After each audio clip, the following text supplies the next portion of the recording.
Hello दोस्तों, कैसे हो आप सब। स्वागत है आपका अपने चैनल एजुकेट्स मैथमेटिक्स में। और हम लोग क्लास 9th एनसीईआरटी में हिंदी मीडियम सॉल्व कर रहे हैं। और आज के इस वीडियो में जो हम लोगों का अध्याय 3 निर्देशांक ज्यामिति की प्रश्नावली 3.3 हल करने वाले हैं, उसका पूरा कंप्लीट इंट्रोडक्शन और फिर उसके बाद हम लोग जो प्रश्नावली 3.3 है उसको हल करेंगे। और इसके जो पहले की प्रश्नावली उनको हम लोग हल कर चुके हैं और कुछ और अध्याय आपके हमने पहले से सॉल्व कर रखे हैं, उनका भी लिंक आपको इस वीडियो के डिस्क्रिप्शन पे मिल जाएगा। आप वहां से जाकर के देख सकते हैं। अगर आप हमारे चैनल में पहली बार है और वीडियो को पसंद करते हैं then don't forget to subscribe our channel so that आप ऐसे ही इंफॉर्मेटिव और इंटरेस्टिंग वीडियोस प्राप्त कर सकें। चलिए अब सीधे आ जाते हैं हम लोग टॉपिक पे। और हम लोगों का टॉपिक क्या है, एक तल में यानी कि जो आपका कार्तीय तल है, एक्स वाई तल, निर्देशांक तल है, उसमें एक बिंदु आलेखित करना जबकि इसके निर्देशांक दिए गए हों।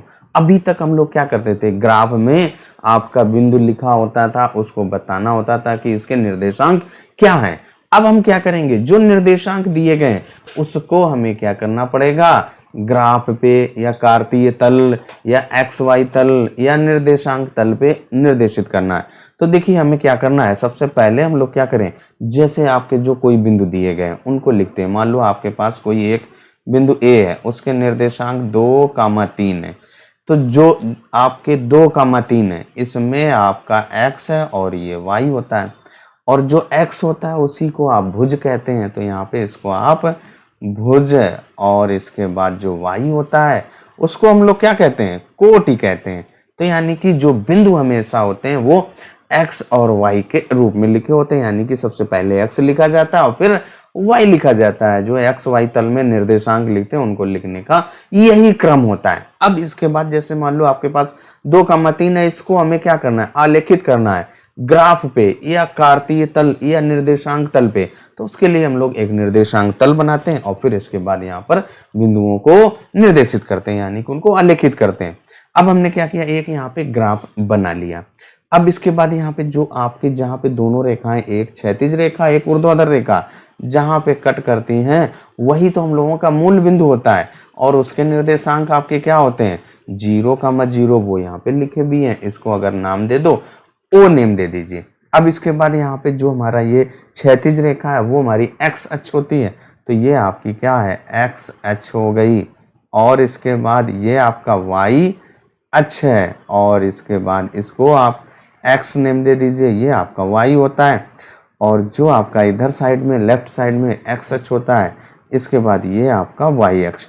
अब हमारे पास बिंदु कौन सा था, 2,5 भाई हमने लिया था, उसका नेम दिया था ए और उसको 2,5। अब यहाँ पे अगर आपसे कहा जाए x का मान क्या है, यहाँ पे x और y, यानी x का मान क्या होता है, y अक्ष से लंबवत दूरी। तो y अक्ष से लंबवत दूरी कितनी, धन की 2। तो ये आपकी y अक्ष आपका ये है, इससे लंबवत दूरी आपकी यहाँ पे ये बिंदु होगा।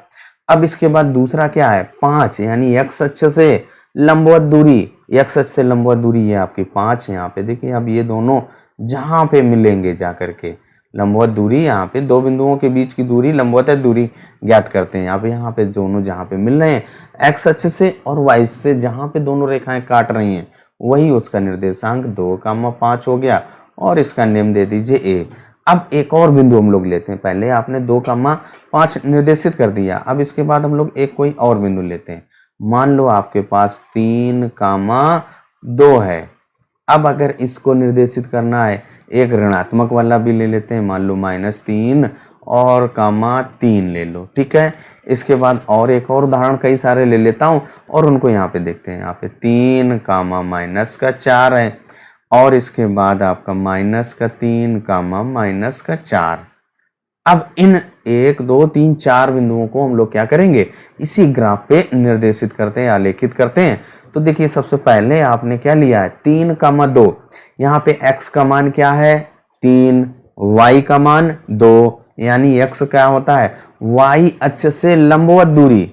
तो यहाँ पे x की दिशा में 3, ये आपका 3। अब इसके बाद y से यानी x अक्ष से दूरी 2, तो ये आपका x अक्ष पे 3, y अक्ष पे 2। ये दोनों बिंदु जहां पे कट कर रहे हैं, देखिए यहाँ पे 3,2 यही तो है। अब 3,2 जहां पे कट कर रहे हैं वही आपका अगला बिंदु निर्देशित हो जाएगा, आलेखित हो जाएगा। 3,2 हम लोगों ने आलेखित कर दिया। इसका नाम अगर देना चाहो तो नाम दे दो, बी नेम दे दीजिए, कोई भी नेम देना चाहें आप दे सकते हैं। अब अगला देखिए क्या है, -3,3। यहां पे अगर x की बात करेगा तो वो माइनस है, और माइनस वाला OX डैश की दिशा में होता है, यानी लेफ्ट साइड होता है। अब यहाँ पे देखिए हमारा -3 ये है ना, ये देखिए। और अगला क्या है, y का मान 3 है, तो y आपका 3। ये दोनों जहाँ पे अब इसी दिशा में जाएंगे तो क्या हो जाएगा, इनको देखिए आप ऐसे लंबवत है, और ये यहाँ पे 3y का। अब जहाँ पे दोनों कट कर रहे हैं, जहाँ पे दोनों मिल रहे हैं, वही आपका बिंदु हो जाएगा। इसका नाम दे दीजिए C। और ये क्या है, -3 और -3, क्योंकि x का मान ऋणात्मक और y का मान धनात्मक, तो आपका द्वितीय। अब यहाँ पे इसके साथ साथ आप ये भी ध्यान रखें किस चतुर्थांश में ले रहा है ये बिंदु आ रहा है, पहले चतुर्थांश या दूसरा या तीसरा या चौथा। तो देखिए आपके जो दोनों धनात्मक हमने पहले से डिस्कस कर रखा है, पहले से बता रखा है, यदि x और y भुज और कोटि दोनों के मान अगर धनात्मक है तो वो प्रथम चतुर्थांश यानी पहले चतुर्थांश में आते हैं। और अगर x का मान माइनस या ऋण यानी भुज का मान ऋणात्मक और कोटि का मान धनात्मक, y का मान धनात्मक, तो वो आपके द्वितीय में। तो यहाँ पे देखिए ये -3,3 है, तो ये आपका द्वितीय में आ रहा है। ये हम लोग पहले से पढ़ चुके हैं, उसको हमने यहाँ पे डिस्कस कर रखा है। अब इसके बाद देखिए यहाँ पे अगला जो बिंदु है 3, -4, यानी x का मान क्या है 3 और y आपका -4 है, भुज 3 और कोटि -4। अब यहाँ पे x की दिशा में 3, तो x वाली लाइन पर 3 और y वाली लाइन पर -4। -4 वो नीचे वाली लाइन OY डैश पे होगा, तो -4 आपका ये है। और इसी दिशा में आप जाएंगे, यहाँ पे देखिए ये दोनों जहाँ पे कट करेंगे तो वही आपका क्या हो जाएगा 3, -4। और ये किस में आ रहा है, चौथे चतुर्थांश में। अगर x का मान धनात्मक, y आपका ऋणात्मक है, तो आपका चौथा है। आप पहचान लेंगे, बिना आप आलेखित किए हुए ही बता सकते हैं कि प्रथम में होगा या द्वितीय में होगा। अब इसके बाद अगला बिंदु हम लोगों का क्या है, -3, -4, तो x का मान -3, तो अभी हम लोगों ने यहाँ पे देखिए, और y का मान -4, तो यहाँ पे देखिए ये -4। इसी दिशा -3 वाली दिशा में जाएंगे ना, क्योंकि आपका ये देखिए आपका यहाँ पे कट कर रहा है, उनको यहाँ पे मिला दीजिए तो क्या हो जाएगा, ये आपका -3, -4। जब भुज और कोटि दोनों ऋणात्मक होते हैं वो आपके तीसरे चतुर्थांश में होते हैं, ये पढ़ चुके हैं। इसका मतलब अगर भुज और कोटि दोनों ऋणात्मक हैं वो तीसरे चतुर्थांश में है, हमने आलेखित करके भी पता लगा लिया। तो इस तरीके से अगर आपके कोई बिंदु दिए गए होंगे या निर्देशांक दिए गए होंगे, उसको आप कार्तीय तल पर, निर्देशांक तल पर या XY तल पे अगर आप आलेखित करेंगे तो इस तरीके से करेंगे। आई थिंक यानी कि आपको समझ में आ गया होगा। कोई पॉइंट अगर डाउट हो तो आप कमेंट करके पूछ सकते हैं। चलिए अब आ जाते हैं अगले पॉइंट पर।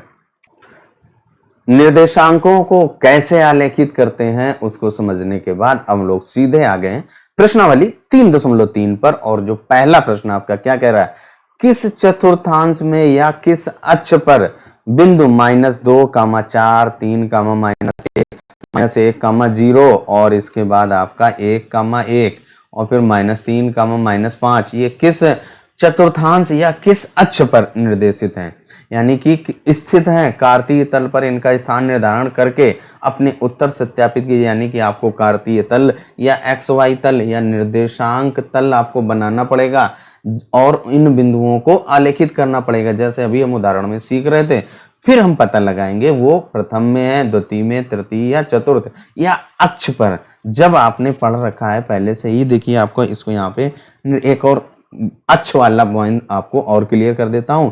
तो जैसे आपके पास कोई बिंदु दिया गया है, यहाँ पर मान लो हम लोगों के पास है 3, 0 और या -2, 0 या 0, -3 या 0, -4, ये आपके 4 बिंदु हैं। अब इन बिंदुओं को अगर आपको ग्राफ पर या XY तल पर निर्देशित करना हो, आलेखित करना हो, तो हम लोग कैसे करेंगे, फिर हमें पता चलेगा किस अक्ष पर है ये।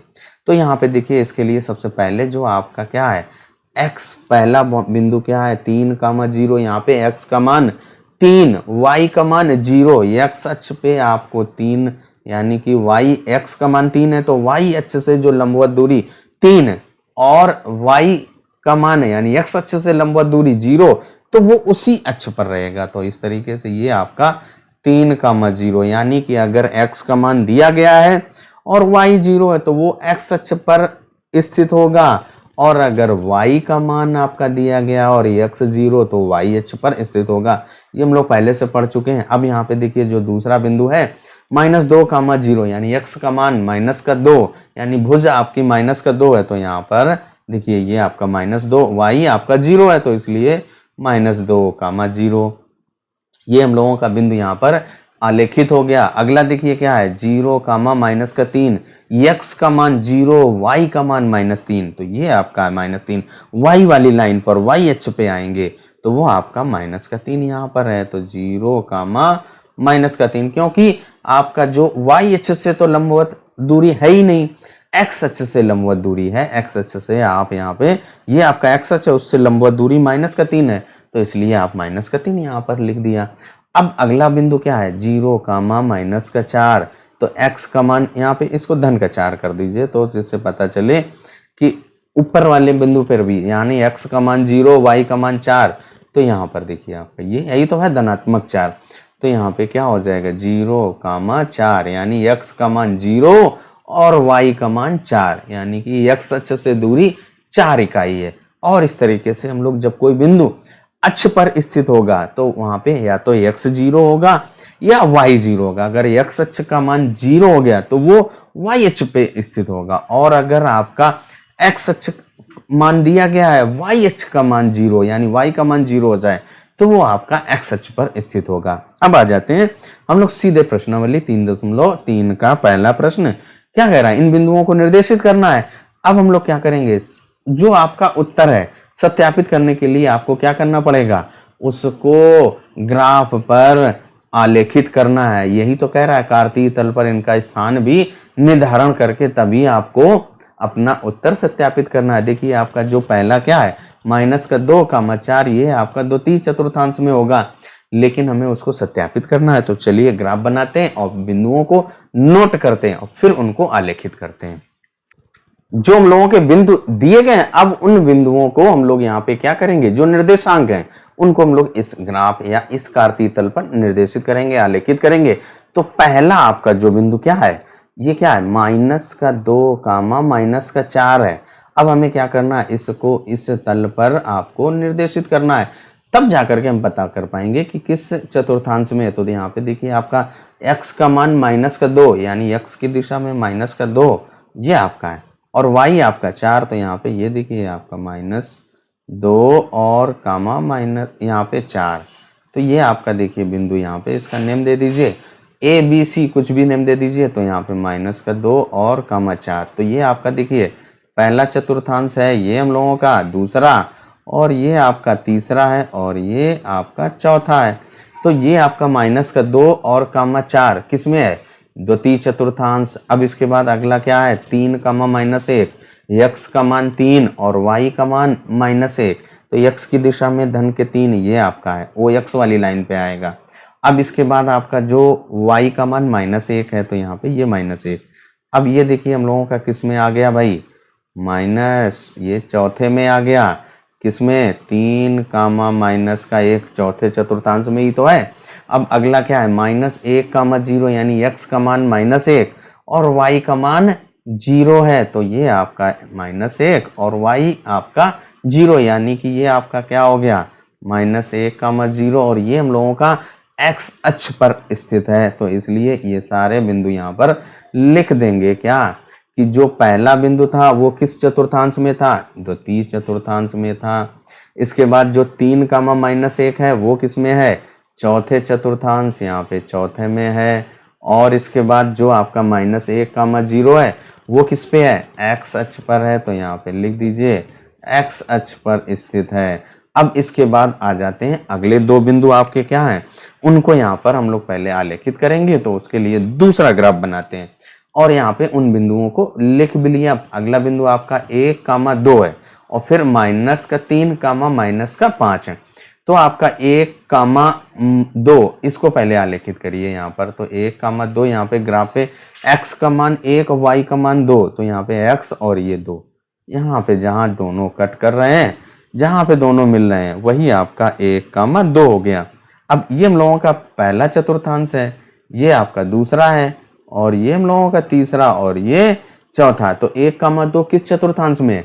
पहले चतुर्थांश। इसके बाद अगला -3 कामा -5 है, तो x का मान -3 और y आपका -5। तो ये हम लोगों का -3 यहाँ पे, y आपका -5। तो ये दोनों जहाँ पे कट कर रहे हैं, जहाँ पे मिलेंगे वही तो आपका होगा।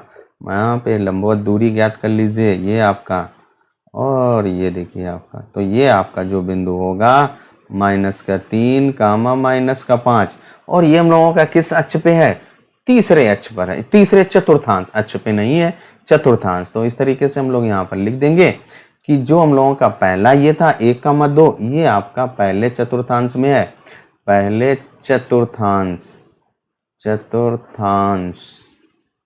अब इसके बाद ये आपका तीसरे चतुर्थांश पे है। इस तरीके से हम लोगों ने जो पहला क्वेश्चन है, बिंदुओं को पता भी लगा लिया किस चतुर्थांश में, और सत्यापित करने के लिए उनको जो आलेख था उस पे आलेखित भी कर दिया। पहला सवाल हम लोगों का हल हो गया है। वीडियो आपको कैसा लगा कमेंट करके जरूर बताइए। अब आ जाते हैं दूसरे क्वेश्चन पे। प्रश्नावली 3.3 का जो दूसरा प्रश्न क्या कह रहा है? अक्षों पर दूरी का उपयुक्त एकक लेकर, यानी आपको इकाई लेनी है। अब उसके बाद नीचे सारणी में दिए गए बिंदुओं को तल पर आलेखित कीजिए, यानी एक्स वाई तल या कार्तीय तल पर आपको आलेखित करना है। तो सबसे पहले देखिए आपका x का मान दिया गया और y का मान दिया गया। तो यहाँ पे x यानी कि आपका जो भुज है और कोटि वो दी गई है। तो आपका जो पहला बिंदु क्या है? -2, फिर y का मान 8 है, यानी कि जो हम लोगों का पहले बिंदु के निर्देशांक क्या हो जाएंगे? -2 कामा 8, और इस वाले के क्या हो जाएंगे? -1 कामा 7, और फिर यहाँ पे 0 कामा माइनस का 1.25, और फिर इसमें आपके क्या हो जाएंगे? 1 कामा 3, और इस वाले के क्या हो जाएंगे? x का मान 3 और y का मान -1। तो हम लोग जो बिंदु होते हैं या निर्देशांकों को x और y के, x कामा y के रूप में लिखते हैं। तो इसलिए सबसे पहले आप x लिखेंगे फिर y। जब आपने ये बिंदु यहाँ पे पता लगा लिए, अब क्या करना है हमें? इसको ग्राफ पर, यानी कि आपको कार्तीय तल पर उपयुक्त मानक, उपयुक्त एकक लेकर के आपको क्या करना है? आलेखित करना है। तो हम लोग चलिए सबसे पहले ग्राफ बनाते हैं और फिर इन बिंदुओं को वहां पर आलेखित करते हैं। जो सारणी में आपके बिंदु दिए गए थे उनको हमने यहाँ पे लिख लिया, और उसको ग्राफ में आलेखित करने के लिए या कार्तीय तल पर आलेखित करने के लिए एक ग्राफ पर हम लोगों ने x अक्ष एंड y अक्ष को यहाँ पर बना लिया, और उस पर क्या किया? 1 स्क्वायर इज इक्वल टू 1 इकाई या 1 एकक ले लिया। अब इसके बाद हमें क्या करना है? इन बिंदुओं को, दिए गए बिंदुओं को इस ग्राफ पर हमें क्या करना है? आलेखित करना है। तो सबसे पहला जो आपका बिंदु क्या है?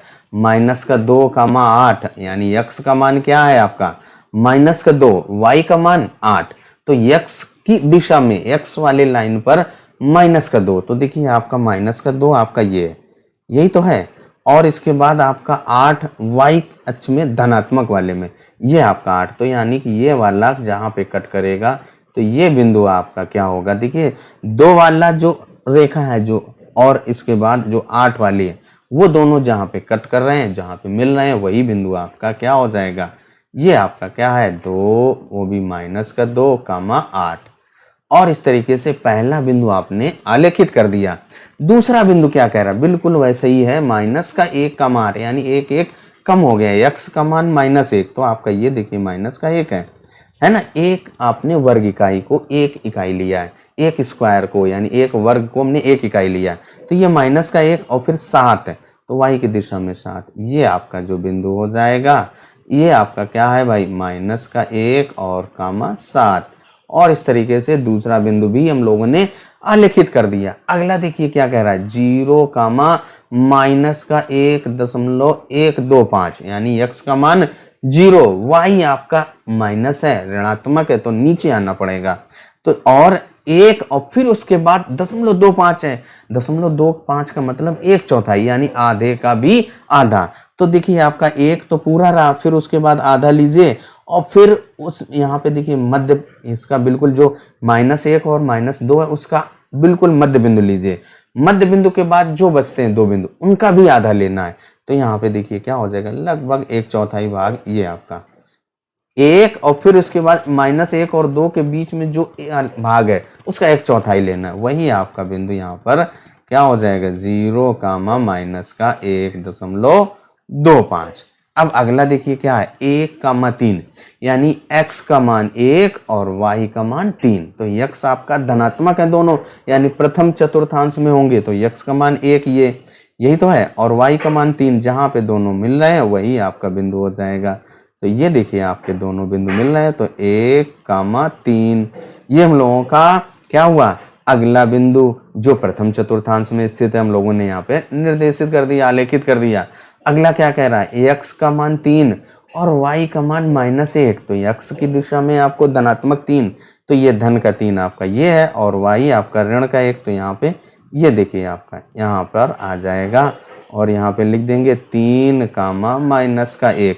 और इस तरीके से जो हमारे बिंदु हैं आलेखित हो गए, जो सारणी दी गई थी उनके सभी बिंदुओं को यहाँ पे हम लोगों ने आलेखित कर लिया है। अब इसके साथ आपकी जो प्रश्नावली 3.3 खत्म हो जाती है, यानी कंप्लीट हो जाती है। और जैसे ही आपने प्रश्नावली 3.3 कंप्लीट किया, जो आपका अध्याय 3 था निर्देशांक ज्यामिति, वो भी कंप्लीट हो गया है। अब अगले वीडियो में हम लोग अगला चैप्टर हल करेंगे।